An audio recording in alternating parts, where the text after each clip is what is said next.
Chris Mannix is the host of the Chris Mannix Show, weekday afternoons on NBC Sports Radio and the NBC Sports Radio app. Chris, you were in Cleveland last night for the NBA Finals game number 6, and what an electric atmosphere, but it looked like that game got off to the start that the Cleveland Cavaliers wanted. That's what they needed to do. They took the game right to Golden State, and I think you tweeted last night that Steve Kerr kind of said, no heroics needed. He didn't give that message to LeBron James, it looked like. No, and it just wasn't the type of collective effort that you've come to expect from Golden State. Defensively, they were getting run off the floor right from the start. The 31-11 first quarter deficit was the fewest points that Golden State had scored in a quarter, and that was a lot to give up to one team. So they just didn't have the right focus, and that's kind of scary with a team that's playing in a game 6 in the NBA Finals, to not be focused enough, to not really have the any kind of chemistry going on in that moment. That was tough for Golden State. Now, Chris, they got back into the game. I mean, they were able to get it within 9, I think, in that fourth quarter. So the first quarter, you look back and say they didn't have the focus, but they got it to 9, although it never really felt like they were in that game. Why were they never able to make that final charge? No, they just missed shots. Every time they got it close, like you said, 9 points, 8 points, one of the three-point shooters was there to expand the lead. Steph Curry didn't have a great game by any stretch, but whenever the score got close, and there were several occasions where it became a 2 or 3 possession game, Curry stepped up and made big plays. It kind of was, it sort of became a running joke almost in that game where, the clock would run out or there'd be a turnover, and there was Curry to kind of, give them another opportunity. So Curry played well to some degree there, but they just didn't have enough consistency with their offense and not enough diversity with their offense to get the job done. Chris Mannix with us looking at the NBA Game 6 ahead to Game 7. As you write, here's Steph Curry last night, kind of having a breakdown, a meltdown. And Steve Kerr said, I'd throw the mouthpiece too. I mean, did you see this guy just basically a full season of everybody support him? Did he turn into the villain for Game 7? No, not the villain, but it certainly became a much bigger game for Steph Curry than it looked like coming into the last couple of games. LeBron James, his reputation, his talent has been forged through the fire of losses and bad losses in situations like this, whether it's losses to Boston, to Dallas, to San Antonio, when LeBron was with different teams. Steph Curry's never had sort of that moment. They didn't get to 7 games with any team last year in the postseason. This year, their only adversity was beating an Oklahoma City team after being down 3-1. This is sort of a defining type of game for Steph Curry. If they play well and they get a win, he might never have to leave the Oakland area ever again. If not, and they wind up losing to Cleveland, then there could be some really substantive changes with that roster that'll be spearheaded, I think, by Richard by the Warriors team. Chris, is there any thought that there would be a suspension or a fine for Curry? There was some thought right off the bat.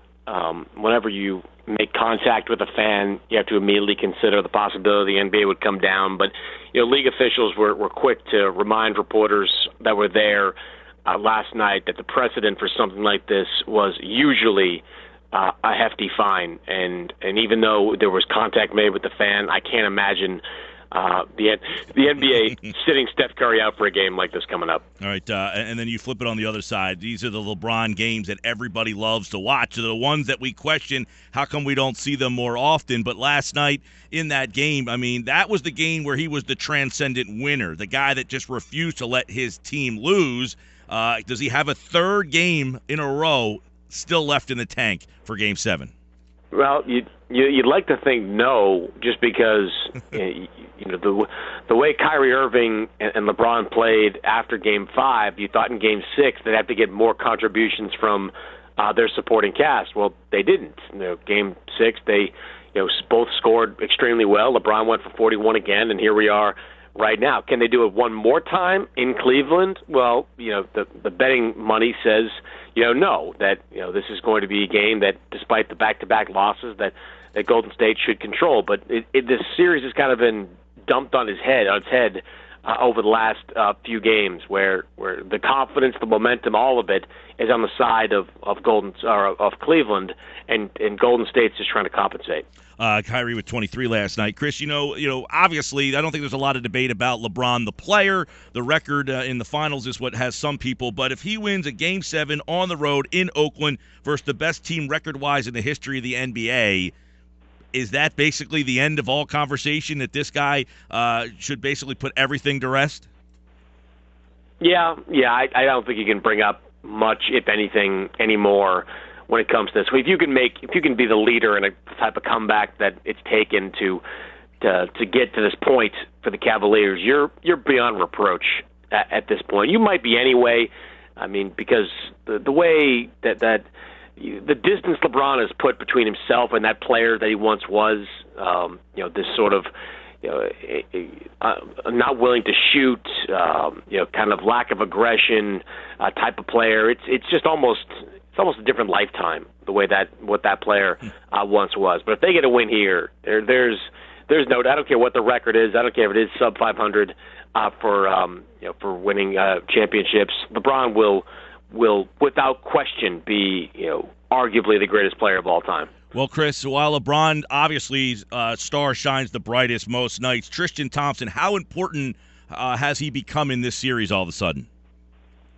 Well, he's very important because his rebounding is something Cleveland needs to be something that favors them. I mean, Kevin Love hasn't gotten the job done. Clearly is replaceable. Tristan Thompson right now is not.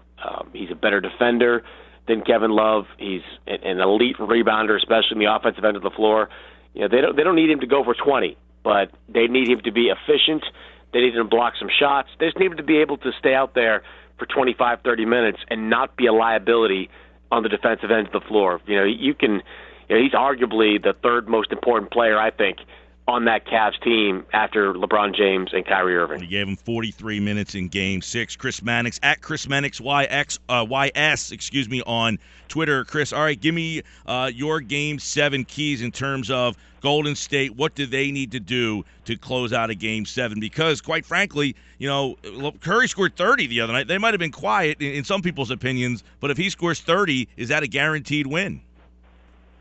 Well, no, it's not a guaranteed win, short answer, because Harrison Barnes has not shot the ball that well. The second unit has not provided the spark it did early on in the series. Those two things need to turn around. Now, you'd imagine that role players are going to play better when they're back at home, and Steph Curry is such a great player that he can't go 3 games in a row with being only moderately impactful on this series. So you'd think that's the direction the Warriors are going to go. But again, like we talked about, this series has been so hard to kind of get a read on. You've got players and a team playing isolation-heavy offense, just blowing the doors off one of the top 5 teams in basketball defensively, one of the best teams of all time. So I would expect that, once again, a steady diet of LeBron James and Kyrie Irving one-on-one type of situations, and sort of it's like a face-off where both teams kind of aim at each other and fire away. That's kind of what it looks like in Game 7. Chris, you were in Cleveland. Did you get a chance to see Iguodala after the game, and any thoughts on what kind of Andre Iguodala we'll see for Game 7? I didn't see him walking around after the game, but it was pretty clear watching him towards the end of Game 6 that back's a problem. Now, Steve Kerr sort of intimated that, it was a problem. I would imagine he'll get some kind of shot going into Game 7, but the back's not like the knee or the foot or the hand, where you can just kind of numb it up and send the guy back out there. It's a far more complicated issue than that, and one that I think is going to be an issue for Iguodala going into Game 7. So that Harrison Barnes shot, these are all variables that Golden State really has to account for as they prepare to go into this Game 7. Chris Mannix, who wins Game 7? I'm going to lean towards Golden State. I just because I've got to believe that Curry and Klay Thompson have a breakout game in them. We haven't seen one from both those guys. We had a breakout half from Klay Thompson in Game 5. Game 4 was a 38-point explosion from Steph Curry, but we haven't seen that breakout yet. And I don't know. I just believe that the amount of energy expended by Cleveland over these last couple of games, I just don't know if they can do it again, especially with their offense being as non-diverse as it is. He's Chris Mannix, host of the Chris Mannix Show, weekday afternoons, NBC Sports Radio and the NBC Sports Radio app. Chris, enjoy Game 7, pal. Always a pleasure. You got it. All right, he's at Chris Mannix YS on Twitter, and, of course, Game 7 right here on 97.3 ESPN.